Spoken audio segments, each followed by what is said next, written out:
Something is resisting, where everything is supposed to be under control. Or else, it's the entire system that can't keep up with its own promise. The first bullet hits to the right of the windshield. At the wheel, Armand Mokoena, security guard, grips the steering wheel of the armored truck. His thumb slides over the radio button. His eyes lock on a black sedan that's coming up too fast. The trap, that morning, is nothing exceptional for him. Routine cash transport trip, rehearsed protocol, weapon within reach, colleague beside him, seatbelt fastened. On this stretch of highway, trucks like his drive every day, visible, predictable, studied for weeks by those who wait for them. The background never changes. What's wrong, on the footage, appears in a few seconds. In the cab, the dashcam frames Armand and his colleague. The road unrolls, flat, uniform. The first suspicious car settles alongside the truck, too close, for too long. You might think it's just an aggressive driver, a tense overtake, then a sharp crack, then a burst of fire. The sound is nothing like an accident. The driver's side window is speckled with impacts. The dashboard shakes. Armand's colleague instinctively ducks his head. Later, the reports will speak of an attack on the N12 highway near Boksburg on May 17, 2018. In the video, it's just a metallic noise that doesn't stop. Hypotheses. Armand, like everyone who sees the video for the first time, first thinks of a botched attack. The reassuring hypothesis imposes itself. Poorly prepared robbers, overestimating their firepower, underestimating the armor. In the footage, the truck holds, bullets ricochet, the bodywork absorbs the hits, the trajectory stays straight despite the impacts. The scene looks like an isolated moment in an ocean of numbers. South African Police Service statistics speak of dozens of cash-in-transit attacks in Gauteng, but most end badly for the assailants. Companies like SBV Services or Fidelity regularly remind everyone of their protocols, their training, their tested armor, their armed guards. In his head, despite the gunfire, Armand could almost tell himself he's playing on familiar ground, mapped out by procedures. Then a single word spoken by an investigator destroys that illusion. Coordination. The next, heavier hypothesis settles in. On the N12, the vehicles surrounding the truck are not improvised. Articles mention an Audi, an SUV, other powerful cars. In his rearview mirror, Armand sees studied trajectories, calculated firing angles, simultaneous maneuvers. Police reports have been mentioning for months structured gangs, sometimes made up of men with backgrounds in security forces, used to long guns, mining explosives, capable of opening an armored truck in minutes. From this angle, every burst on the N12, every braking, every attempt to ram the truck off the road becomes a piece of a meticulously planned operation. The viral video would then reinforce a conviction. These robbers are professionals, superior in numbers, firepower, preparation. The twist is brutal. The further investigators go, the more this supposed superiority crumbles. The images show mistakes, bad angles, ineffective shots, hesitations at the critical moment, as if the plan held together mostly because on the other side, the goal was to survive, not to win. The most disturbing hypothesis for Armand remains. What if the core of the scene was neither the strength of the robbers nor the robustness of the protocols, but his own fear of being alone, truly alone, at the wheel?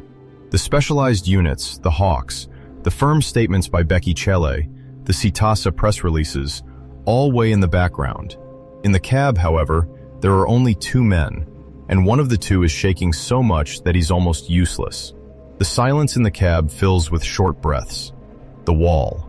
When the first bullets cut through the air, Armand doesn't have time to think about Gauteng, the rising figures, or Sabric press releases. His world shrinks to a strip of asphalt, a steering wheel, a windshield that is cracking. He knows that this section of the N12, crowded with trucks and hurried cars, has already seen other armored trucks attacked. He also knows that the closest backup is never close enough. The blockage doesn't come from the weapons, nor even from the explosives the police will mention later. It comes from the delay, that irreducible gap between the first radio call and the arrival of a patrol car, a Hawks unit, a helicopter sometimes promised in meetings. Everything piles up at the nape of his neck, where sweat starts running in warm streaks under the collar of his bulletproof vest. He jerks the steering wheel violently to try to ram the assailant's car. The van sways. His colleague bangs his shoulder against the door, lets out a groan barely audible under the gunfire.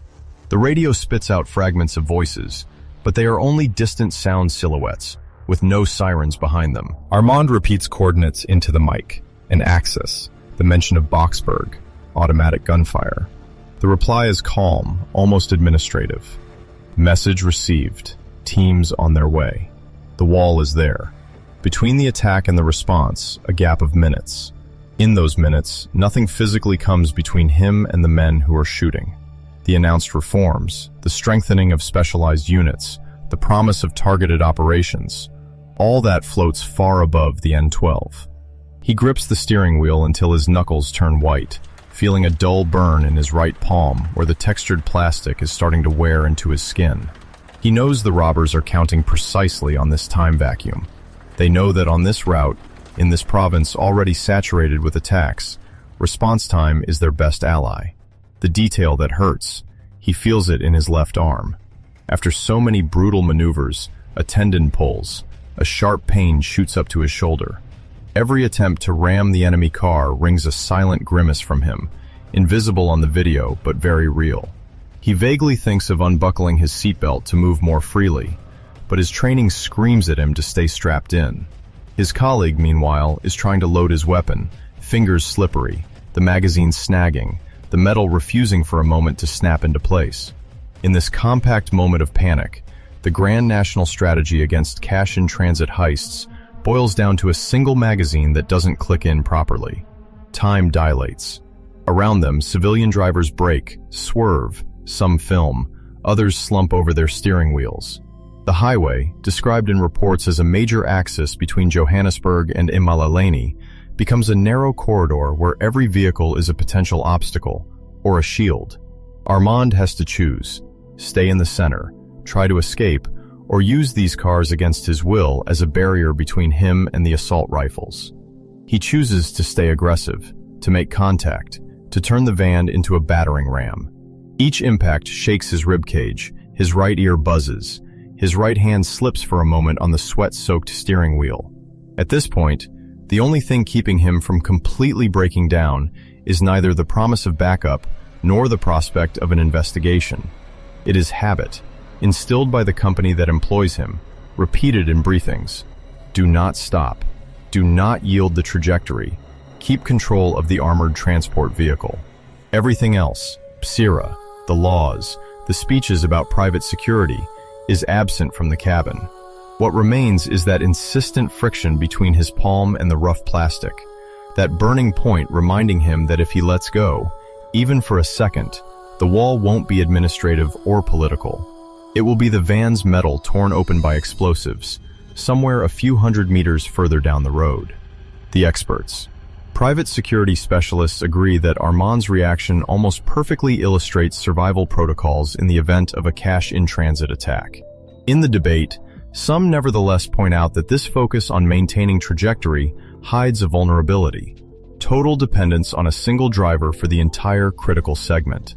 What many refuse to admit publicly is the fear that such a viral video reveals too clearly how, despite armor and statistics, everything rests on the nervous resistance of a lone man in a cabin that is starting to crack.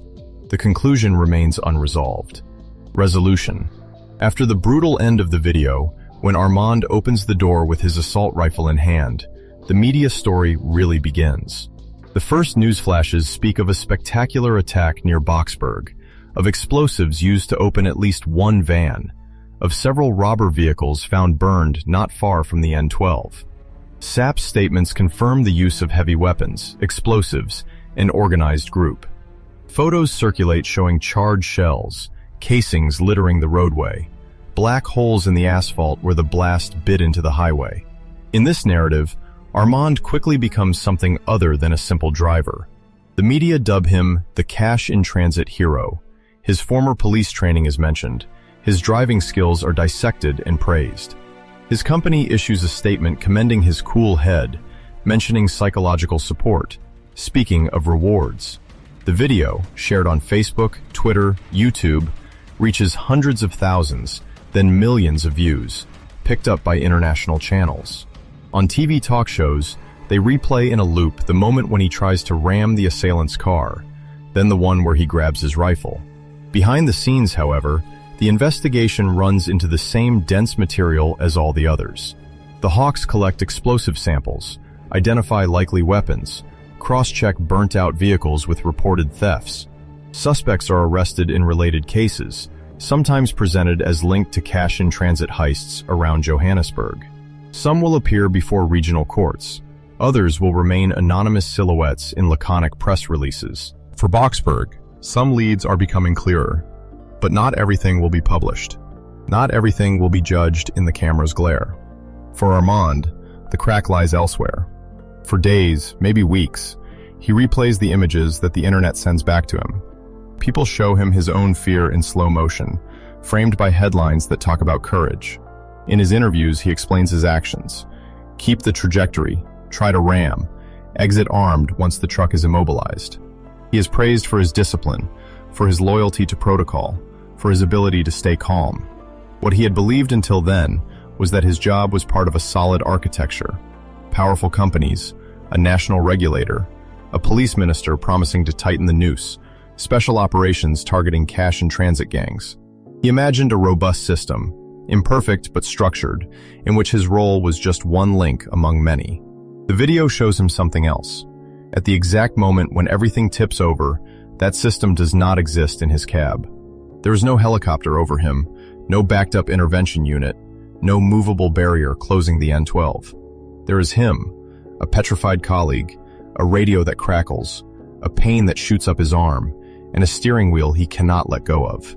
As the Boksburg attack is held up as a textbook case, as proof of the guard's fighting spirit, the illusion collapses. His video is used in trainings. They show how to react, how to hold, how to maneuver.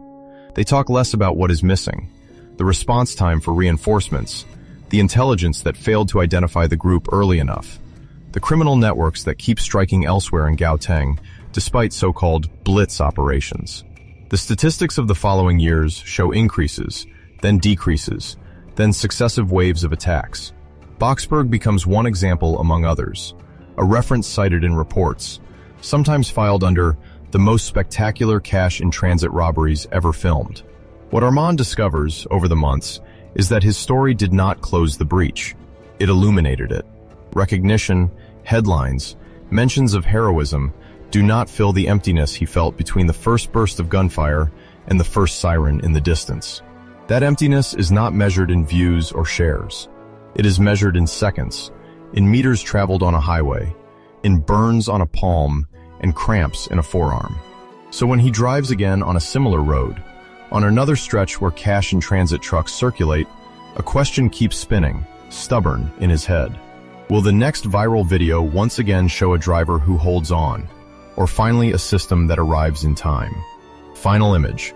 On the side of the N12, the asphalt is smooth, uniform, with no visible trace of an explosion. An armored truck passes, engine muffled, fresh paint, darkened windows, without a single bullet hole. On the passenger seat, a tiny camera blinks silently, an absent witness. In a ditch a bit farther away, a piece of twisted sheet metal rusts slowly, forgotten. In the distance, a fuel tanker barely brakes, then resumes cruising speed.